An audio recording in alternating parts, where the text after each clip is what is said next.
giving you an opportunity to get the full story from the people who tell it best. This is Mediacom Newsleaders.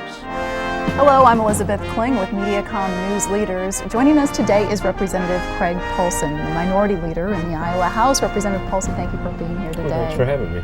Well, the session is getting underway soon, January 11th. Tell me a little bit about how you're preparing for this. Well, I mean, there's a lot of different ways you prepare. As just a member, I'm going through my constituent work, getting my bill requests in, so on and so forth. As the leader of the House Republicans, we're going through and developing our caucus agenda and starting to put forth some of those ideas, and maybe you've seen some of those, related primarily to getting jobs back and going in the state of Iowa and making sure we have a taxpayer-friendly tax policy.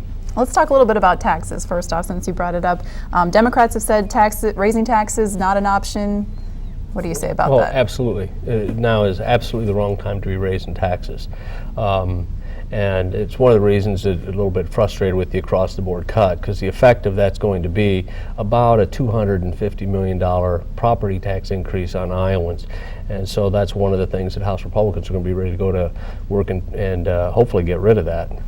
Tell me about your other thoughts on what needs to happen now to balance the state budget. What do you think Iowans need to know about this process and what effect it's going to have on them in the end? Well, first of all, before I think Iowans have too much sympathy for where their state government is, even after the governor's 10% across the board cut, this is still the second largest budget in the history of Iowa.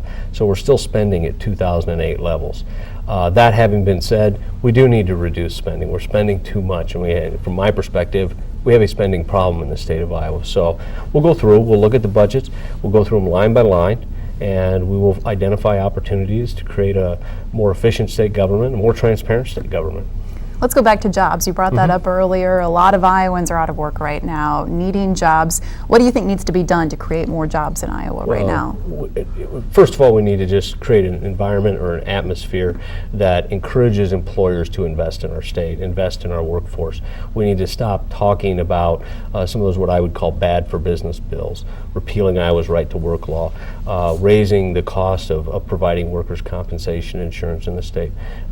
We want to convey that Iowa wants employers investing in our workforce, investing in our state, and that's the leaping off point. Are there any issues you're concerned might get pushed to the back burner as we try to deal with these major budget problems and also the jobs? Well, actually, I think that, I'm a little concerned about that jobs may not get as much conversation as it needs to, but I think primarily what we need to focus our attention on is the budget, and we need to make sure that we find a way to balance that budget without raising taxes and just get some of this spending under control. Moving forward, what do you see in store for Iowa coming out of this recession? I mean, I'm excited about Iowa's future. I think we have a great future ahead of us. We're going to have we got some bumps in the road between now and then, and I'm committed to working on those. Let's talk a little bit more about the governor's across the board cuts. What are your thoughts on those? What are you hearing from people? Well, first of all, it's interesting what I'm not hearing. I'm not hearing a whole bunch of people that are up in arms about the cuts that have taken place. I think the way that most Iowans are actually going to see the cuts or feel the cuts is, I made reference to it before, is when those school districts have to go through and raise property taxes in order to fund themselves because the state didn't live up to its commitment.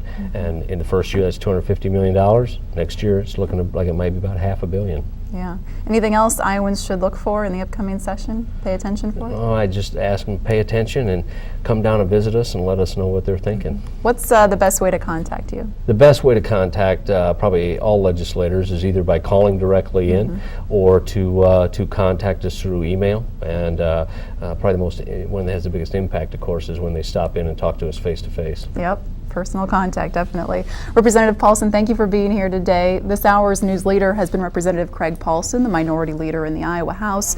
Join us next time to get the full story from reliable sources exclusively on Mediacom Newsleaders.